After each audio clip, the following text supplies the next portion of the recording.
Hello interwebs, I'm Eric and welcome to The Looney Turtle. Death is something that everyone has to face at one point in their lives, and it comes in many forms. Sometimes it's sudden and unexpected. Other times it can be slow and harrowing, and even more it can shatter our perceptions of mortality. There are so many ways it can happen and so many different things people do in the face of it, but what's even harder is putting that into art without it feeling like a story beat that will be overcome or an inevitability for the natural progressions of the characters. But there are times where this complex web of feelings is displayed beautifully within media. And to no one's surprise, Arcane did it very artistically, and in my opinion, very well.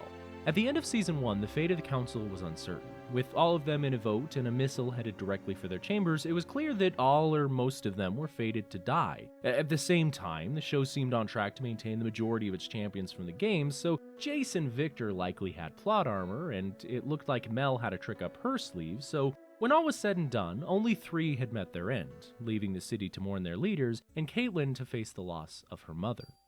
There's a lot of feelings involved with such a fate.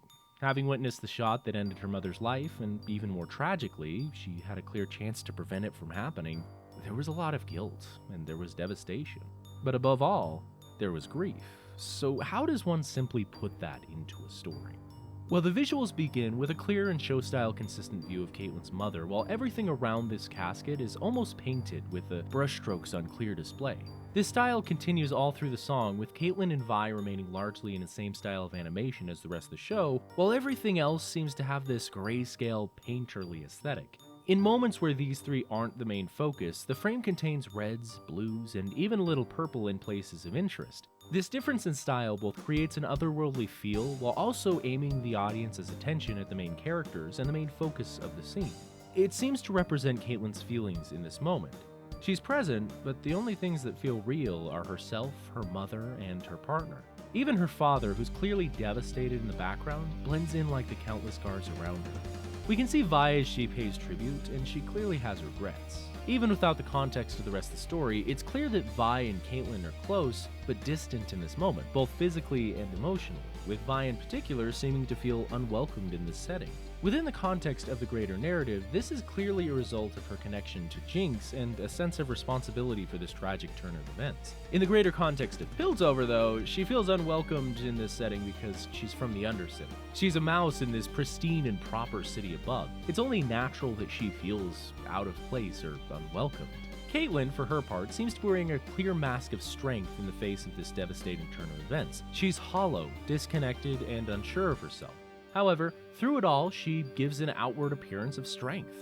Cracks can clearly be seen in this mask, as her eyes seem watery and her facial expression make clear her disassociation and subsequent devastation at the closing of this coffin, giving a clear non-verbal, "No, wait," as it closes in front of her and is carried away. There are no words uttered by the characters, but so much is communicated to the audience through visuals alone. It clues us into the characters' feelings, the context it's taking place in, and the tone of what's going on. The song adds to the depth of this scene as it paints a very vivid picture before relating it to Caitlyn's experience. She finds herself in an ocean. It's deep and dark, and dreams float away like bubbles. It's like the silence present in every memory, heard and cherished by the one remembering, but silent to the rest of the world and hollow in times of mourning. Like the memory of a mother singing to their child. As we reach the crescendo within this music, the tragedy of these feelings are laid bare. But I can't hear it now. Just tell me how to keep breathing while pretending I'm not drowning.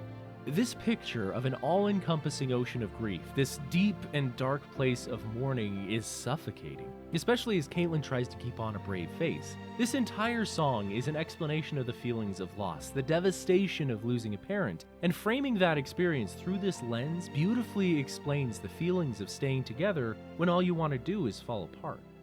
At this moment, Caitlyn is facing the funeral of her mother and wants to stay here, to stand by her mother's casket forever. But the struggle she's facing is that this door must close because she can't leave it open forever. Last year, I faced these feelings twice. Once when I walked into my grandfather's room after his final breath, his jaw slack and his eyes half-lidded. I knew there was nothing I could do to bring him back because the cancer had taken its toll. Waiting for them to come and retrieve him felt like an eternity. Sitting there with him, a silence so soft, it was only memories. Even as they closed the door to the hearse, I didn't want him to be gone, but I also didn't want to cry in front of the family. The The second time was only 7 months later when I realized my mother wasn't breathing. We tried CPR, the paramedics tried everything they could, but thinking back, when I rolled her over, she had the exact same expression on her face as Grandpa did. It told me everything I needed to know.